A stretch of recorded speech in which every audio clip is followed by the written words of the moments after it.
Congratulations, you're the proud owner of a Sony full-frame mirrorless camera. But now you're wondering, what lens should I put on it? Well, I have a few thoughts.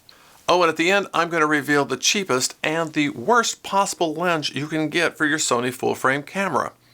But you're going to love it, and you're probably going to want one.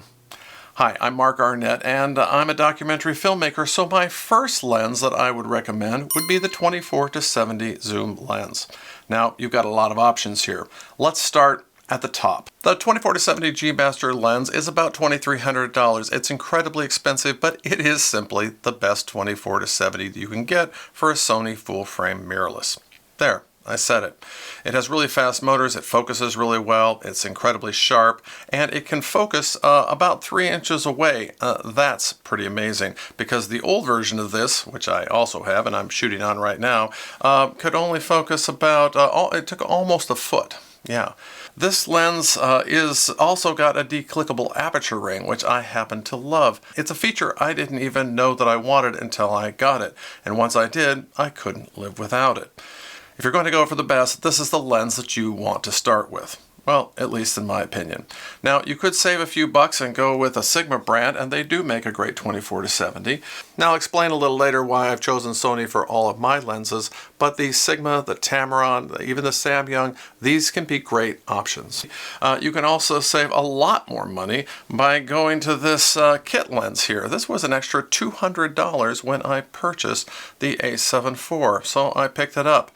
It's a very, very nice lens. In fact, I did an entire video comparing this $200 lens with this $2,300 lens. And there's not a lot of difference, although this is better in every single way. But it's not that this is trash or unusable. Okay, so the kit lens doesn't have an aperture ring and it can't focus as close, and it's not quite as sharp, but it is sharp. It will do the job. And while you shouldn't underestimate this lens by any means, I find that I actually never pick it up because I have a better lens. So I'm always using this, and this sits and gathers dust on my shelf, sort of as a backup. But I can't seem to sell it because, well, I might need it someday. Do you have that problem? Yeah, I'm a little bit of a lens hoarder. 24-70 lens is always the lens that I pick up when I don't really know what I'm going to be shooting, because I'm going to want to be able to get whatever is going on. I'll zoom out or zoom in accordingly. Now, the downside is it doesn't always zoom in as much as you want, and it doesn't zoom out as much as you want, but there is a lot of focal range here. Although this GM2 lens is a 2.8 lens, which is kind of a standard for a very good zoom lens. In contrast, the kit lens is a variable lens, which varies between 3.5 and 5.6 depending on how you zoom it. So when you zoom all the way out, it lets in a little bit more light, but still it's at a 3.5. Well, what does that mean? Well, that means that you're not going to get that creamy bokeh background that you were looking for out of this lens, but it will still blur out the background. All you have to do is get a little closer. So if you're looking for a super creamy background, well, you're going to find it in this lens, not this. And that's the difference of about $2,100. But amazingly, there is a lens from Sony that's fairly inexpensive that will give you a creamy background. It's the 50 1.8. If you're on a tight budget, this is the first or second lens that you should buy because it's relatively inexpensive and it can create an incredible image. It doesn't have all the little fancy knobs and switches on it, so it's stripped down as far as it can go, but it will blur out the background because it is a 1.8. And even this lens at 50mm can't blow out the background as well as this one. Yeah, try it. 50mm is a great focal lens because it doesn't distort like a telephoto lens and it doesn't distort like a wide angle. It looks pretty normal, and that's what makes it kind of boring. And so people tend to opt for the fancier, further out, further in lenses. But most movies are shot on a 50mm lens, or sometimes a 35. And speaking of the 35, I'm going to jump over to that right now because I do have this Sony 35mm G Master lens. If I'm shooting some sort of narrative short, I will usually start with the 35mm lens.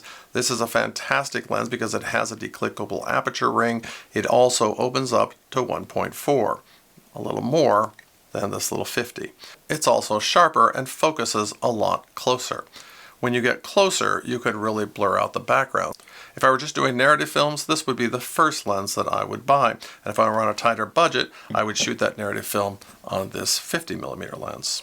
So what's this lens here in the middle? This is the 24mm, and this is very similar to the 35, only it's quite a bit wider. It's also very creamy, has a declickable aperture ring, and opens up to 1.4. This is great for astrophotography when you want to get the entire sky. It's also great for just portraits where you want to get that wide angle look. It's very, very sharp. Now you might ask yourself, well, if this is a 24 and this has a 24 in it, why would I want to get two lenses? Because this lens can open up to 1.4, where this is a 2.8. And while that seems like a small difference, this really does create an incredible look. It's become one of my favorite all-time lenses. But there have been times in my life when I've wanted even more wide angle, and this is the lens that I have chosen. It's not a G Master, it's probably not the best lens. It's a 16-35 G lens, but it also has a power zoom, meaning you can just push this little rocker here and zoom in and zoom out, sort of like an old video camera. This also has an aperture of 4.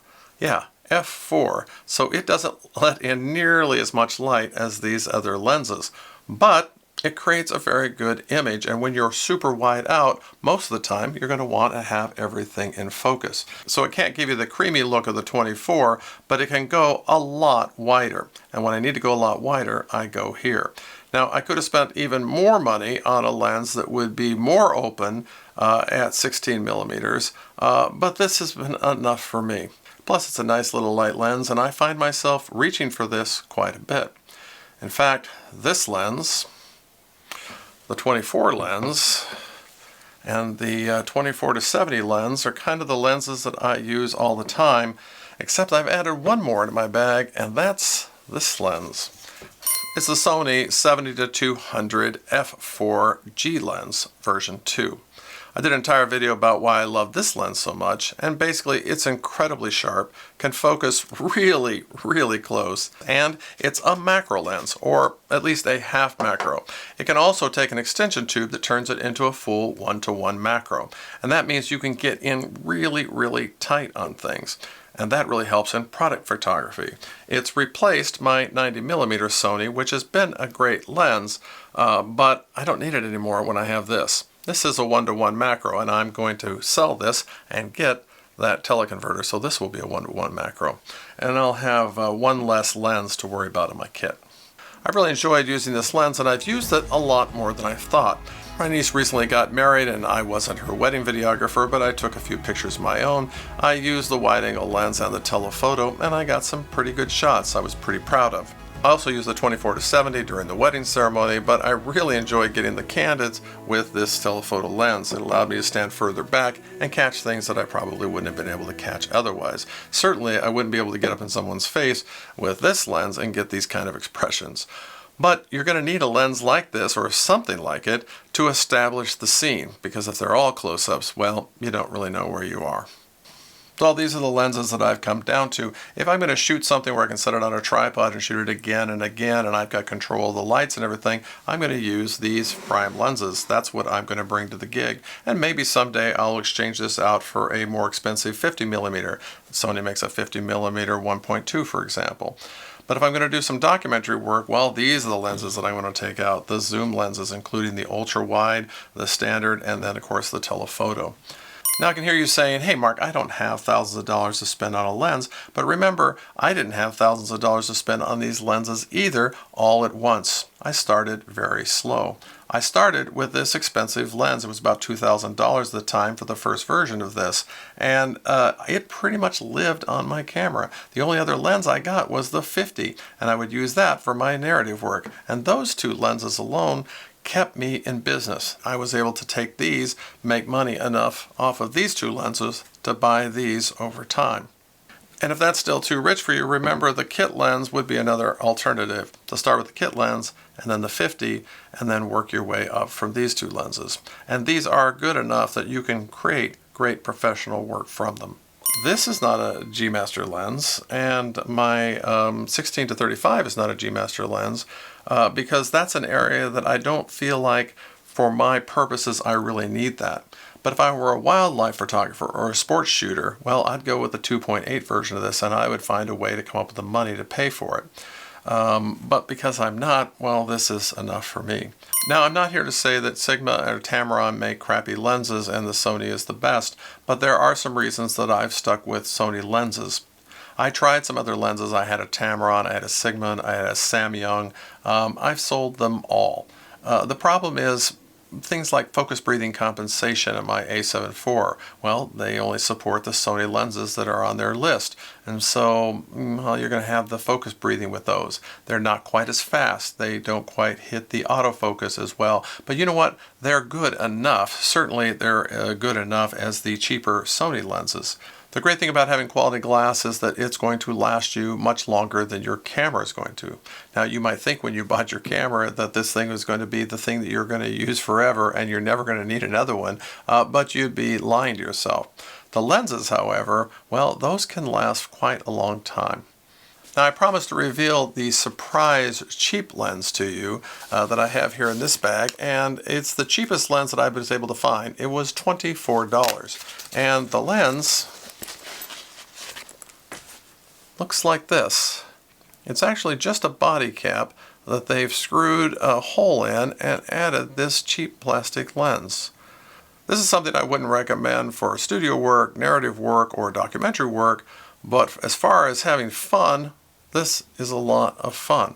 Alright, I'm going to swap it out with the 24-70 and see what we get. Okay, it's probably not going to win any awards from the Pixel Peepers, but hey, this is kind of a cool vintage look. Well, I hope I've been helpful. I have some other helpful videos over here. YouTube has picked one out that they think you would like because they know you better than anyone, including yourself.